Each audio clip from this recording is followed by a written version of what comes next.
So this is the Arid Fire Lookout in North Idaho, and I thought it'd be interesting to kind of show a comparison between this fire lookout and the fire lookout at Red Top in central Washington. The fire lookout at Red Top is staffed by volunteers and very well cared for, versus this one, which is a pay-by-the-night fire lookout operated by the Forest Service. So let's walk around here, and I will put a link to the Red Top video, and you can kind of see the differences. So I don't exactly recall the year in which this one was built, but we can just kind of walk through, and pretty much everything is rickety as can be. You know, me, one finger, I shake the whole thing. I guess for safety purposes, they put these toe kick plates in, which basically means you get very little purchase on these steps. This was rebuilt in 1996, so I'm sure at the time it was probably an incredible fire lookout, and now it's definitely gone into a state of disrepair. They added these little safety cables. As you can see, that's not really accomplishing much. Generally, it's just showing its age. You know, it needs paint, needs a lot of stuff. That's the remnants of the old fire lookout. It does have an incredible view.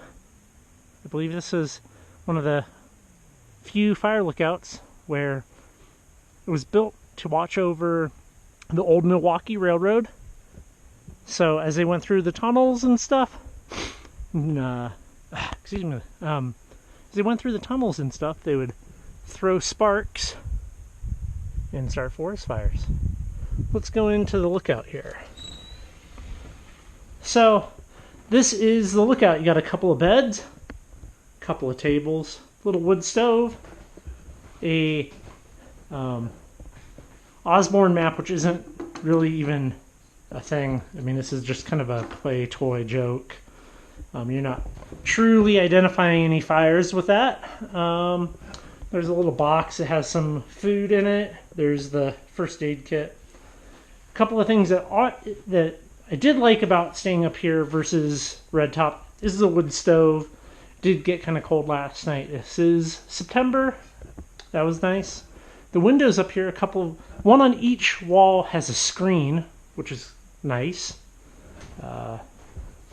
But yeah, it just needs some love. As you can see, I worry that before you know it, this is going to not really be livable.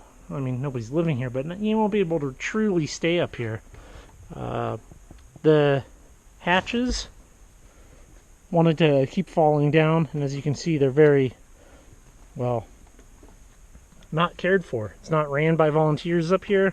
I went through with my multi-tool and tightened everything that I could, but really what you need is somebody needs to come up here with an impact driver, with a Phillips. I saw some T20s, T25s, and a couple of Robertson's bits, and just go through this thing and tighten everything. Possibly get some people to come up here and paint. Look at that. The only thing preventing this from breaking and falling in is that one screw right there. So, and all the boards are loose. That view makes it worth it, I guess. What else? I think that's about it. But yeah, really, the volunteer group for Red Top is incredible. I can't imagine they would let any of this stuff stay in its current condition. You know, we got a broken pane there, things like that. It doesn't truly lock in any way. This is what is holding the lock on. Shame to see such a cool structure end up like this, but it is what it is. So anyways, I wanted to kind of show you a little bit about the Arid Fire Lookout.